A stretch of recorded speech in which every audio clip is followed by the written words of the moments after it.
Searching on the floor. Oh. Let's take our time tonight, girl. Above us, all the stars are watching. Reason to hide what we're feeling inside right now. So baby, let's just turn down the lights and close the door. Ooh, I love that dress, but you won't need it anymore.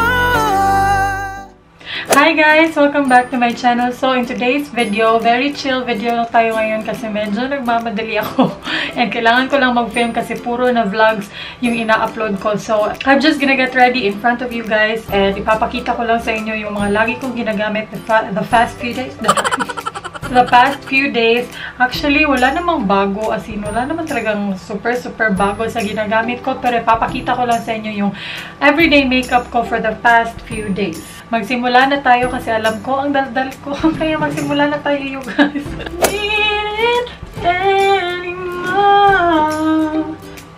No, I need anymore. What? Okay, the past few days, yung ginagamit kong BB cream. Yes, I'm still using BB cream for now kasi hindi pa gaano okay yung skin ko. May mga tira-tira pa. May mga tira-tira pa sa World War III. Palaban muna ako sa BB cream. Yung ginagamit kong BB cream is the BB Holic Everyday BB Cream from iWhite. Ito, sinisimot. Sarap ko na lang siya kasi may ibang sachet pa naman ako dyan. Pero, inuubos ko lang tong naiwan. Alam nyo ba na nabalitaan ko, meron na daw bottle nito. Like, nasa packaging na talaga siya. 149 something daw. Titingnan ko kasi pupunta ako na SM. Titingnan ko kung meron talaga. And then, yung sponge na gagamitin ko is from myBFF.shop.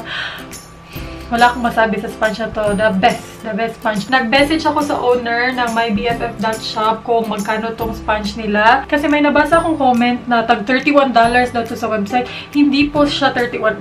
Kaloka. 250 pesos po siya, sabi ng owner. Pero sabi niya rin sa akin, bibigyan niya kayo ng 20% off discount. Yung mga viewers ko daw, hindi ko pa alam kung applicable na ba yun ngayon. Pero kung makukuha ko yung discount code galing sa owner, ilalagay ko sa description box. Kung gusto nyo bumili ng ganito, 250 plus 20% off pa, ilalagay ko yung discount code sa description box. Okay? Para mas makasave kayo. Sabi ng owner, baka magpag-giveaway daw sila ng ganito. So, abang-abang na lang kayo ha, kasi minsan hindi ko nilalagay sa title yung giveaways. Itong BB cream, you guys, sobrang ganda. Kahapon, nag-vlog ako kahapon. Pagdating namin sa, sa tindahan nila, my loves, tiningnan ko yung sarili ko sa salamin. Sabi ko, anong ginamit ko ngayon? Sabi ko, anong ginamit ko sa mukha ko ngayon? Ba't ang ganda niya pa kahit after ilang oras? Sabi ko, hala, iWhite man yung ginamit ko, no? Hindi ko kasi to laging ginagamit yung guys, itong iWhite. Kasi ayoko ng amoy niya. Pag nilalagay ko siya sa mukha ko, hindi nga ako huminga minsan kasi ayoko talaga ng amoy niya. Hindi naman siya like ganun ka-over na mabaho. May something lang talaga sa amoy niya na hindi ko bet. Para siyang gamot. Ayan o, naamoy ko. Pagkatapos ng BB cream, I go ahead and powder my face using the Nichido Final Powder. Ito yung ginagamit ko rin pang patong sa BB cream.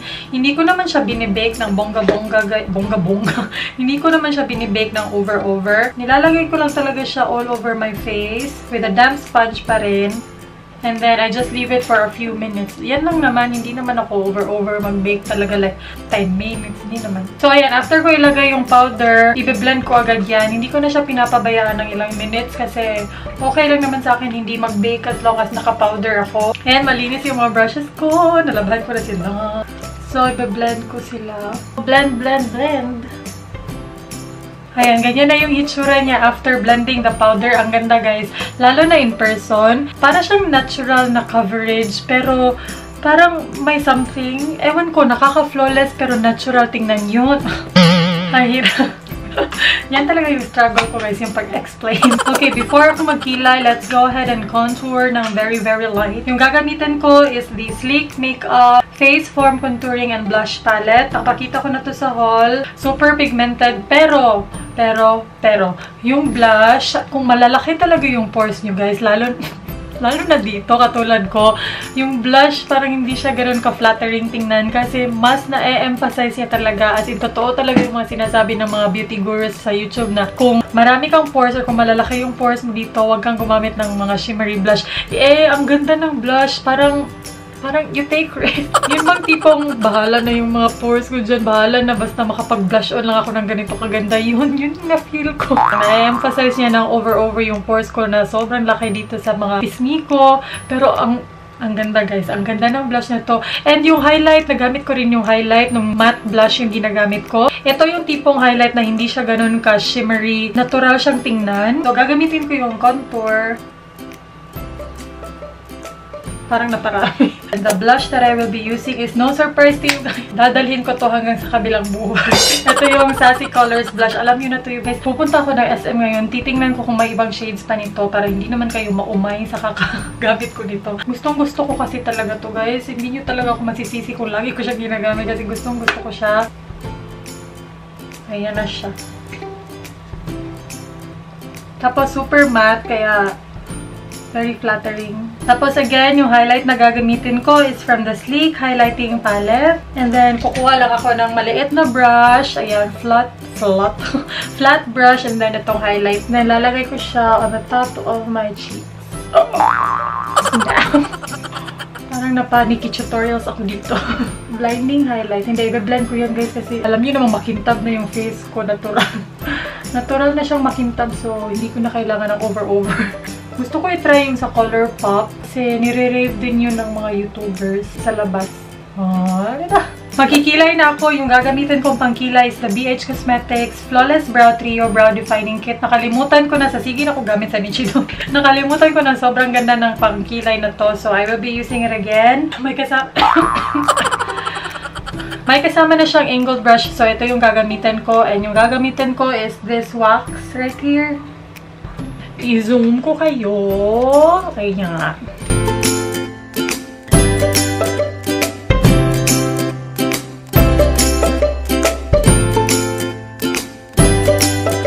Ganyan kasi talaga ako guys. Pag may nagamit akong product na sobrang gandang-ganda ako, it would take me some time para gumamit ng iba. Alam niyo yun? Do you get what I mean? Like, parang I tend to stick to the products na gustong-gusto ko at the moment for a long time bago ako mag-try ng ibang products. And alam niyo naman, nasa YouTube ako so hindi pwedeng ganun. So, I always try my best to, you know, to try some other products kasi baka maumay kayo. Pero kung hindi naman ako nag-YouTube, I really stick to products that I really like. Oh, diba?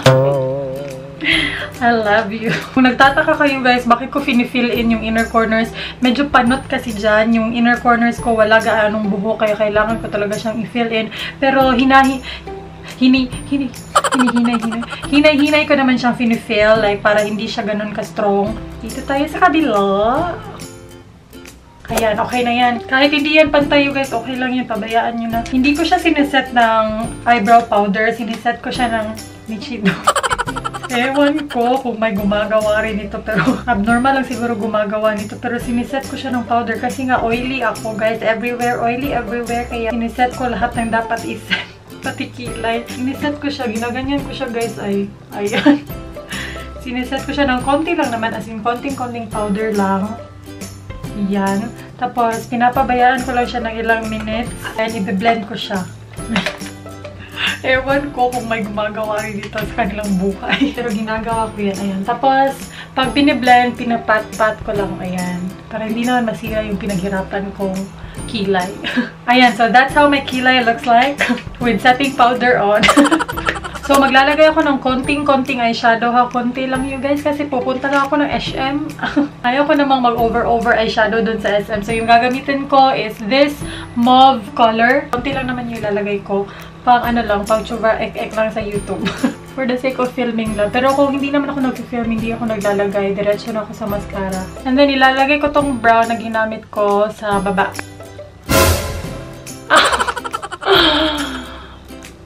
Aray. Ayan, ganyan lang yung sa mata. Tapos magmamaskara na ako. I'll be back ha. Magmamaskara na ako. Ayan, tapos na ako magmaskara. Hindi na ako nag-curlash. Ginanon-ganon ko na lang sa kamay ko. ginanon-ganon ko na lang guys kasi yung curl lash ko nasira yung parang rubber niya kaya ginanyan-ganyan ko na lang sa kamay ko tapos nagmascara ako yung Maybelline. So, hindi siya ganun talaga. So, for lipstick, yung lagi kong ginagamit this past few days, lalo na yung mga nakikita nyo sa vlogs, ito yon yung Kylie Lip Liner in the shade Kristen. Hindi ko ginagamit yung liquid lipstick niya kasi I don't feel the need to kasi sobrang pigmented sobrang pigmented na ng lip liner. So, sometimes, hindi ko na siya pinapatungan ng liquid lipstick.